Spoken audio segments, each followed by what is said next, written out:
They'll stop you, and even if they don't, I will.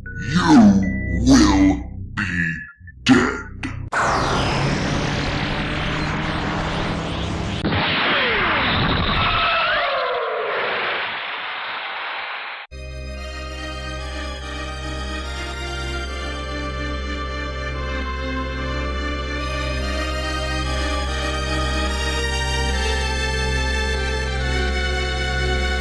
So says the OverThinker. Huh. So the OverThinker is a 700-foot space gorilla. Makes about as much sense as anything else. And yep, apparently that's really how we're gonna end this. A giant space gorilla is going to destroy the world for some reason, starting with Boston, Massachusetts. Foolish humans, there is nowhere for you to run.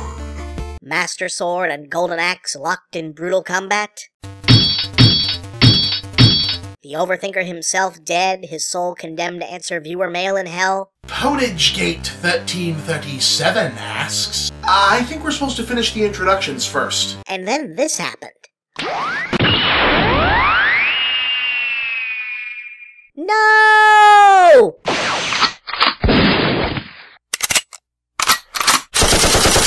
And now we continue with the adventures of the Game OverThinker.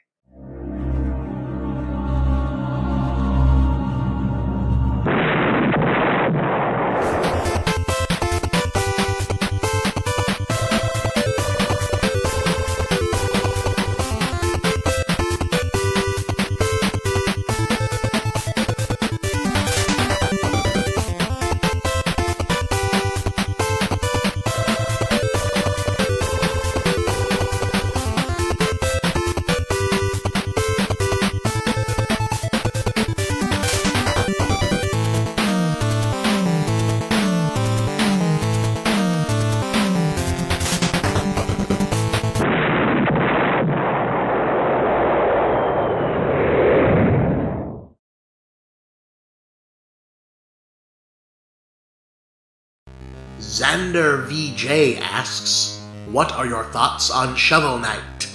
I love it, but I only recently got to really sit down with it. I need to play more, but so far it is a wonder. Chris asks, what do you think of media crossovers, shared and independent continuity between film, television, and video games? I like it, but it's seldom done very well, and often to diminishing returns. I imagine that it'll get better, though, as the line between television, film, and other types of content continues to break down to the point that it's really kind of meaningless. Eddie Match asks, what, if any, are your favorite games from more recent consoles? Okay, just to keep this manageable, I'm actually going to keep all of the obvious Nintendo titles off the list. Off the top of my head, Arkham Asylum, No More Heroes, Bioshock and Bioshock Infinite, both Bayonettas, Spec Ops. To be honest, Dark Souls isn't my thing, but I totally respect that it's a near-perfect version of exactly what it wants to be. Tomb Raider, loved Saints Row 4, never got to finish Revengeance, but I like what I played. I'm sure there's a bunch I'm forgetting, but those are some of the big ones. CCA Graveheart asks, what's your opinion of the third-party NES, SNES, Genesis players that flood free markets and trade centers? They're good when they're good, and they're bad when they're bad, but overall I think the good ones are a solution to a really important problem. The fact is, until we've worked out a sensible way to get classic or even recent generation games as widely available and accessible through legal channels as older movies, books, television, etc. are, third-party or retro consoles are the best answer we've got to the problem of entire eras of gaming history being erased the minute we jump to a new generation. So providing that they're well constructed and do their job, I'm all for them. Hell, I love my Retron 5 for the HD upscaling alone. Sean Dillon asks, Grant Morrison or Alan Moore? Grant. Mark asks, can you make Ask Ivan a spin-off show? Maybe. Beaten Rhyme asks, why did you decide to add a story to the Game OverThinker show in the first place? Have you seen what's going on out there right now? How could I not share that with people? Proto-chan asks, do you think when it comes to 3D Mario games that Nintendo will continue to play a focus on 2D, 3D style hybrids in gameplay, with more focus on completing the levels in a set amount of time rather than the vast amounts of exploration in games like 64 and Galaxy had? I hope not. Look, I love 3D World more than I ever would have thought it remotely possible to love a 4-player simultaneous 3D platformer, and I think the new series is a lot of fun as well, but I do absolutely want to see more exploration adventure stuff from the Mario franchise, and not just because basically no one else is bothering to make games like that anymore. Tyler Bastille asks, How are Anita Sarkeesian and Jack Thompson's arguments any different?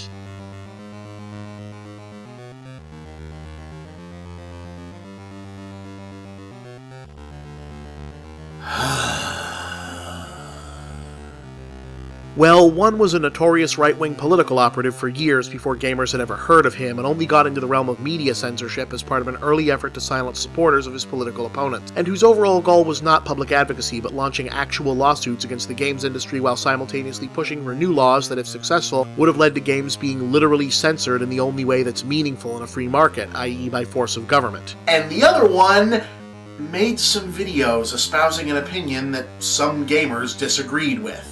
In all seriousness, people, as I've said numerous times elsewhere, there's as many valid criticisms of this person as there are any other opinion-oriented critic or pop culture commentator. You're not proving anything comparing them to a genuine scumbag because they incidentally both talked about video games. Jack Thompson wanted video games to stop existing, period. Anita Sarkeesian, at the worst, at the absolute worst, is asking that some games, in her point of view, stop sucking. That's it. And that is treated like some huge revelatory controversial thing is evidence of just how far we need to go. And evidence of just how empty and shallow so much of games criticism otherwise has become.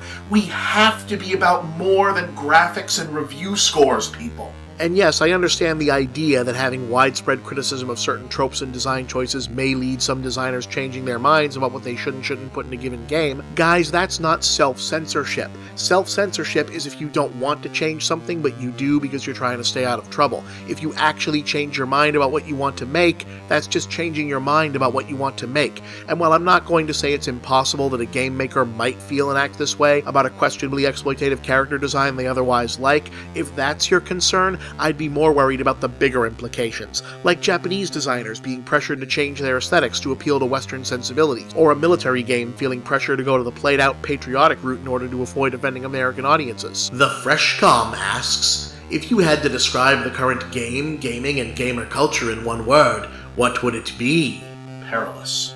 Saburo Diamando asks, what do you truly define as the future of video games, if there is one at all? You know, somewhere out there, there's a kid, and they aren't embroiled in console wars or master races and East versus West and all the other crap that we obsess over. They've grown up in a world where Gamergate is just a silly thing that happened and SJW is some stupid shit their older siblings yell at the computer. Because they're living in a world where games are everywhere. Everyone plays them, and everyone is a gamer, and no one looks up or down at anyone for the kinds of games that they play. And as they're looking around at that world, they're going to see a game that thrills them and excites them, fires their imagination, the same way it fired mine when I saw the NES for the first time. That's the future of gaming. I hope. Sean Connor asks, after some of the recent kerfuffles, to put it lightly, is there any hope for gaming culture? I hope, but I just don't know. So much violence, so much fighting. I'm just a fairy. Feel so useless. If only there was something I could do. If only... Wait! I've got an idea! Ivan, what are you doing? I think I might be able to... Ah!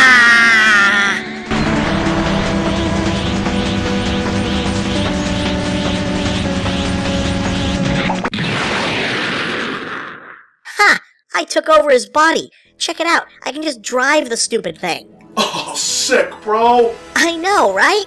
And it's super easy, too. I don't know what those kids in Ava are always bitching about. Hey, check this out.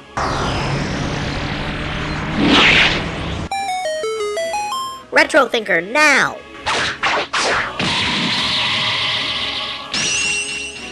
We did it, boys. The Oolong Tea Party is finished. Yeah, no time to celebrate, broskies. Now let's go revenge the boss and spank that monkey. after we rescue Commissioner Bunnyface. Wait, I'm getting a transmission. I can handle it from here, boys. You go take out that ape. Copy that, Commissioner. Can you fly us there, Ivan? Hang on to something, Thinkers. Well, well, well. It looks like hope lives again. Oh, not for you, of course. I'll suffer hell gladly, so long as I know my friends have defeated the Ultra Thinker. So brave! Brave enough to answer one final piece of viewer mail before your true torment begins?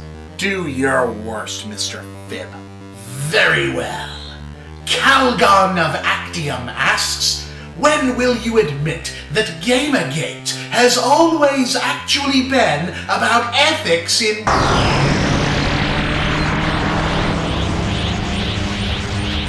What? No! He's mine!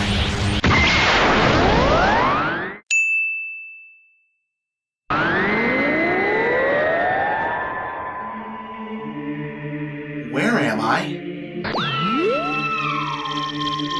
Welcome to heaven, Game OverThinker. Omega Thinker! Wait, you can just pull me out of hell?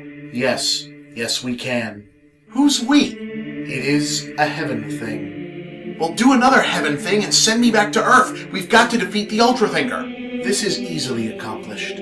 But first, there is one who wishes to speak with you. Okay, where? Through that door.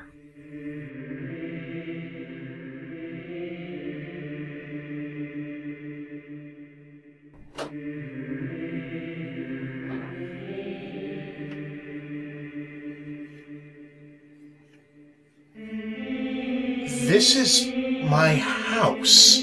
No, it just looks like your house. Why does this look like my house? To put you at ease, throw the audience off by cutting directly from supernaturalism to mundanity, but mostly because you'd never be able to afford new sets, so why start now?